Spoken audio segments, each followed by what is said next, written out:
یہ اپنے اندر غیرت ایمانی پیدا کریں. ہمارا وہی سجن ہے جس کا مصطفیٰ سے پیار ہے، اور جس کا نبی پاک سے پیار نہیں، ہمارا اس سے کوئی تعلق ہے، ہمارا اس سے کوئی رشتہ. امیر ملت حافظ پیر جماعت علی شاہ صاحب محدث علی پوری رحمۃ اللہ تعالی علیہ فرمایا کرتے تھے، آپ فرمایا کرتے تھے مصطفیٰ سے پیار کرو گے تو بچ جاؤ. کیا خوبصورت جملہ ہے. اور فرماتے تھے حضور کی تعظیم کرو گے تو بن جاؤ گے، خود بن جاؤ گے، اللہ تعالیٰ تمہیں عزتوں سے نواز دے گا. اب تیسری بات کی طرف آئیں. حضور کی تعظیم بھی کرنی ہے اور نبی پاک کی فرما برداری بھی کرنی ہے. جو حضور کہیں وہ کرنا ہے. توجہ ہے میری بات پر؟ ادھر دیکھیں، جو حضور کہیں کہ گنجائش لبنی جی. آپ دیکھیں اب تھوڑا تھوڑا بولتے ہیں، اب تھوڑا تھوڑا لیکن نہ کرنا ہوتے کوندے نے پہ. حکیم کوئی سیانا ہونا بڑا دور سمجھدار حکیم، تو وہ نسخہ بتائے تو بندے کہتے ہیں کاغذ قلم لاؤ لکھ لیں. صحیح ہے نا جی، لکھتے ہیں نا جی. بلکہ حکیم تو نسخہ دیتے ہی نہیں تھے، قبروں میں لے گئے ساتھ. اللہ ماشاء اللہ دیا ہی نہیں. اس لیے حکمت زیادہ پروان نہیں چڑھ پا رہی. یاد رکھیں کوئی سیانا بندہ بات کرے تو لکھ لینی چاہیے، تو اگر مصطفیٰ ہمیں کچھ سمجھائیں. صحابہ نے پتہ اطاعت کس طرح کی ہے. ادھر دیکھو کنز المال میں حدیث ہے، نبی پاک صلی اللہ علیہ وسلم جمعے کا خطبہ دے رہے تھے، ایک بندہ اٹھ کے کھڑا ہو گیا، حضور نے فرمایا بیٹھ جاؤ. بندہ کھڑا ہے، فرمایا بیٹھ جاؤ. مطلق حکم ہے، نام نہیں لیا کسی کا. بیٹھ جاؤ. ایک بندہ کھڑا تھا، بیٹھ جاؤ. حضرت عبداللہ بن رواحہ مسجد کی گلی میں تھے، آئے نہیں تھے. ان کے کانوں میں آواز گئی، وہ وہیں بیٹھ گئے. حضرت انس بن مالک رضی اللہ تعالیٰ عنہ فرماتے میں اپنے گھر سے نکلا تھا، ابھی گھر کے دروازے پہ تھا، میرے کانوں میں آواز گئی، میں وہیں بیٹھ گیا. حضرت مرثد بن ابی مرثد رضی اللہ تعالیٰ عنہ فرماتے میں وہاں تھا جہاں لوگوں نے جوتے اتارے، کانوں میں آواز گئی بیٹھ جاؤ، میں بیٹھ گیا. فرماتے نماز مکمل ہوئی. نبی پاک صلی اللہ علیہ وسلم نے بعد میں جب صحابہ ملنے آئے تو فرمایا عبداللہ جمعہ کہاں پڑھا؟ کہا حضور گلی میں. وہاں کیوں بیٹھے تھے؟ کہا یا رسول اللہ آپ نے تو کہا تھا بیٹھ جاؤ. اور تمہیں کب کہا تھا؟ تو اس کو کہا تھا. انس تم کہاں تھے؟ یا رسول اللہ گھر کے دروازے پہ.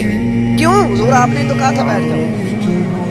نبی پاک صلی اللہ علیہ وسلم نے فرمایا مرثد بن ابی مرثد تم کدھر تھے؟ حضور وہ کونے میں جگہ ملی وہیں تھا. وہاں کیوں؟ حضور آپ نے کہا تھا بیٹھ جاؤ. میرے محبوب نے فرمایا میں نے تو اس سے کہا تھا.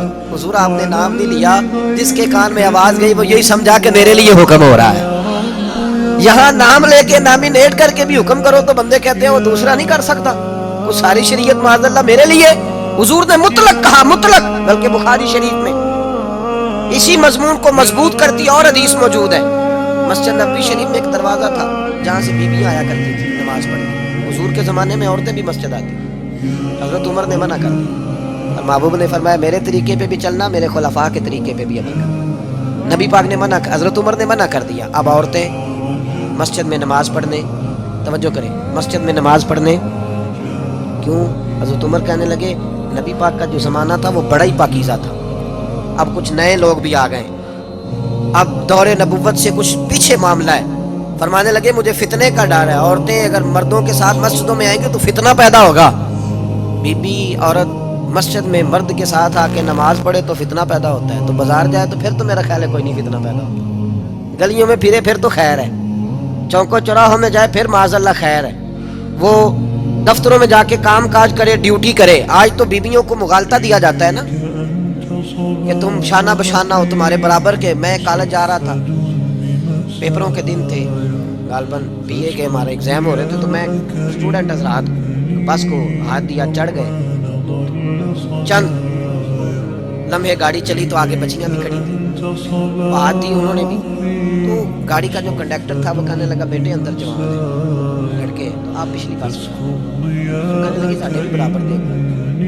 انہوں نے بٹھایا تو سانو اس نے بڑا سمجھایا کہ چلو لڑکے آپ مہربانی کریں. کہا نہیں، ان کو بٹھایا تو برابر کے کو. بچیاں بولنے لگی جس طرح ان کو بیچاریوں کو، ہماری ماؤں بہنوں کو، ہماری اپنی بیٹیاں نا جس طرح انہیں ٹی وی پہ قائل کیا جاتا ہے ہو جاتا.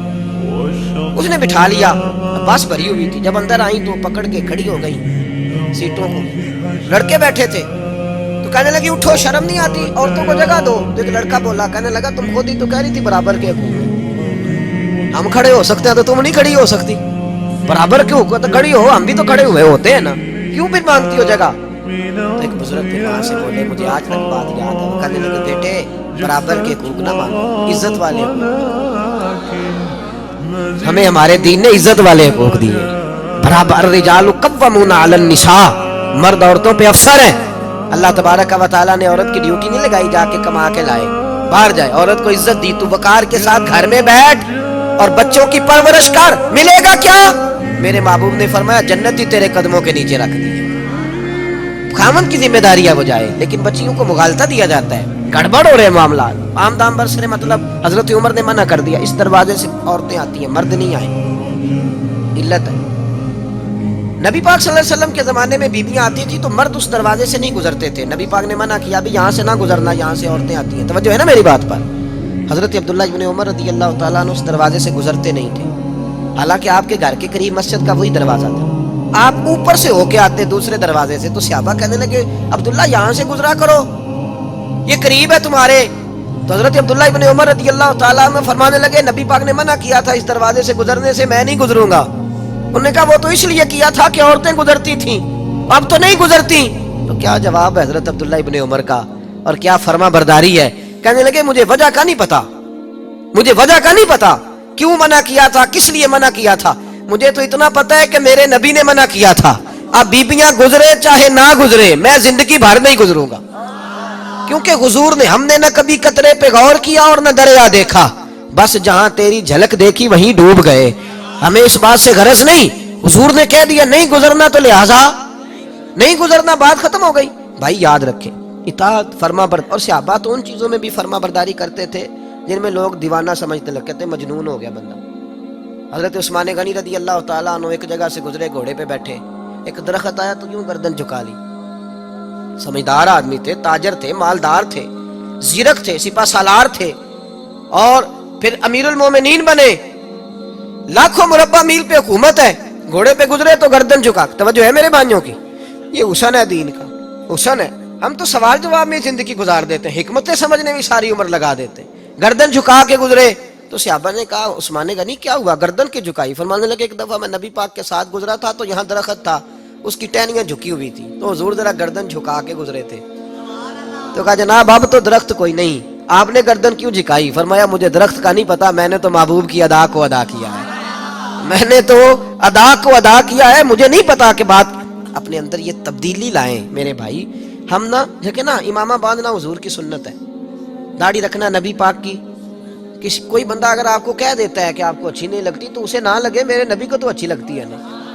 کوئی بندہ اگر کہہ دیتا ہے کہ ابھی ٹائم نہیں تو وہ کہتا ہے تو کہتا رہے، ہمیں اس سے کیا لگے، ہم نے تو اپنے محبوب کی طرف دیکھنا ہے، ہم نے تو نبی پاک صلی اللہ علیہ وسلم کی طرف دیکھنا ہے، ہمیں اس بات سے غرض نہیں کہ کسی کو کوئی چیز اچھی لگتی ہے کہ نہیں لگتی۔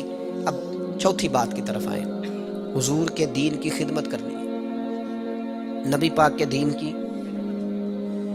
کی اشاعت کی بہت زیادہ ضرورت ہے، آپ کی ضرورت سے بڑھ کر کمزوریاں ہیں مسلمانوں میں۔ ہم تو اتنے مجبور لوگ ہیں کہ ابھی تک مسلمانوں سے نماز روزے کا وعدہ لے رہے ہیں، حالانکہ 4.5 ارب کافر کو کلمہ پڑھانا ہے، حالانکہ پوری دنیا پہ دین کا جھنڈا بلند کرنا ہے، اور ابھی تک اڑے ہوئے ہیں۔ ہماری مجبوری دیکھو کہ اب مسلمان سے کہہ رہے ہیں نماز پڑھ، توجہ ہے میری بات پر، کس کو کہہ رہے ہیں؟ اللہ اکبر، مسلمان۔ اعلیٰ حضرت فاضل بریلوی رحمۃ اللہ تعالیٰ علیہ کے والد گرامی تھے مولانا نقی علی خان صاحب رحمۃ اللہ، آپ کے حالات میں لکھا ہے کہ ایک شخص نے نا، آپ کی ایک حویلی تھی تو اس نے کہا 2-4 دن میں نے استعمال کرنی ہے، چابی دے دو۔ آپ نے اس کو چابی دے دی، وہ استعمال کرتا رہا، کچھ 2-4 اندر درخت لگے تھے اس نے کاٹ دیے۔